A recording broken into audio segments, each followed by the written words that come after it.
Today we commemorate the manifestation of the glory of Christ that was shown upon the Gentiles in the persons of the Magi.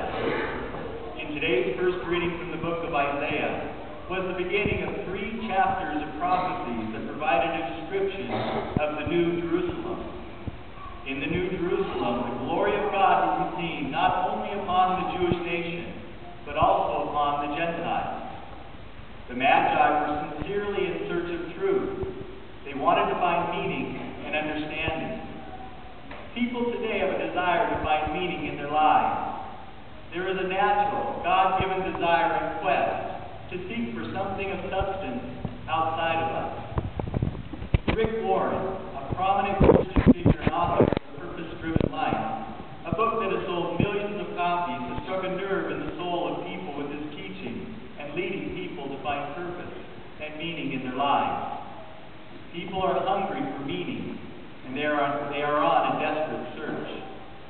The Gospel speaks of Jesus' birth in the days of King Herod, and the reading from Isaiah describes how darkness covers the earth.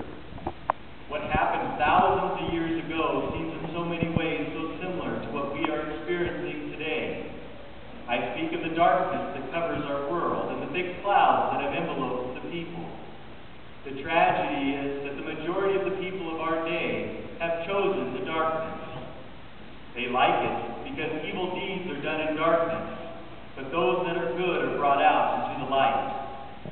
So in our world filled with corruption, selfishness, and all kinds of unfortunate things, people, just like of old, have chosen the darkness over the light. And guess what? It's getting darker. But in a way that might be okay. Because the darker something is, the brighter the light can shine in it. Now, if people like it dark, they don't want the light to shine, which is why they're going to give you trouble if you're doing what Christ has told you to do. That is, to be the light of the world. To go out into the darkness and to bring the light of Christ into the world.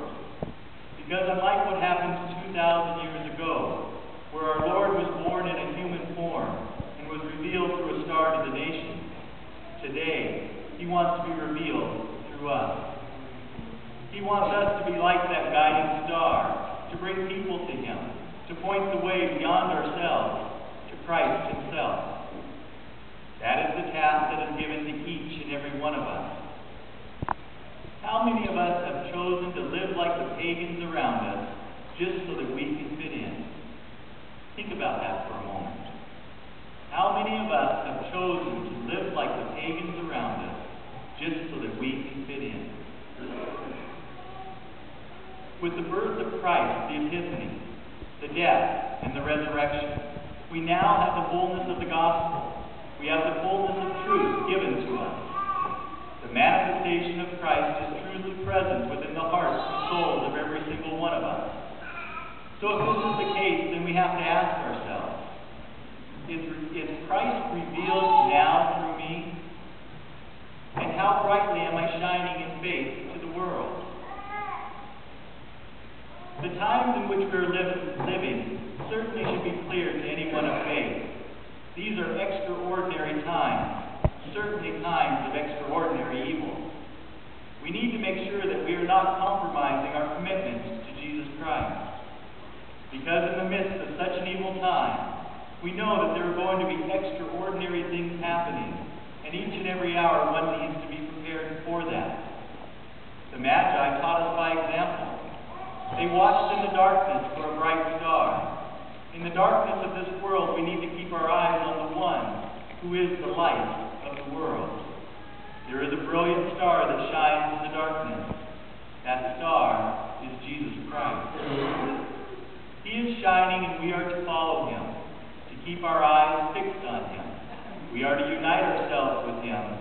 We are to bow down before Him, worship Him, and allow Him to lead us to the promised land. We are to become the light that leads us. Let's hear that again. We are to become the light that leads us. As we enter the new year, many of us have made resolutions.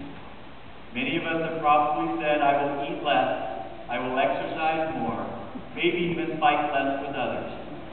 But more importantly, the new year gives us opportunity to review our status before God. Let's ask ourselves, are we faithful to God, or do we have other gods? Are we preoccupied with pride, having elevated ourselves above God? Is there an obsession with wealth and things to the extent of having become uncharitable towards others? Are there bad habits that are detrimental to our spiritual growth and alienating us from the true God and the true Lord Jesus? Have we really been living a Christian life, not just on the surface, but a deep, holy, and committed Christian life? Do most people know us as a Christian, first and foremost? When your name comes up in a conversation, do people immediately think of you and associate you as a devout and holy person, a Catholic? If not, why not? What does that say about you? How can you be the light of the world if you don't look much different than the world that you live in? Think about that for a moment. How can you be the light of the world if you don't look much different than the world that you live in? Men, you have been called to be the spiritual leaders of your family and of the world. You are to be the representation of Christ and the Father to others. Your life is to be the essence of character, virtue, strength, and justice. You are to teach your family and your children what service and commitment is, not just in words, but expressed in your day-to-day actions. Women, modeled after Mary, you are devout, holy, and compassionate. You have been called to be the life-giving holiness to the world. You are the humble strength that never sinks.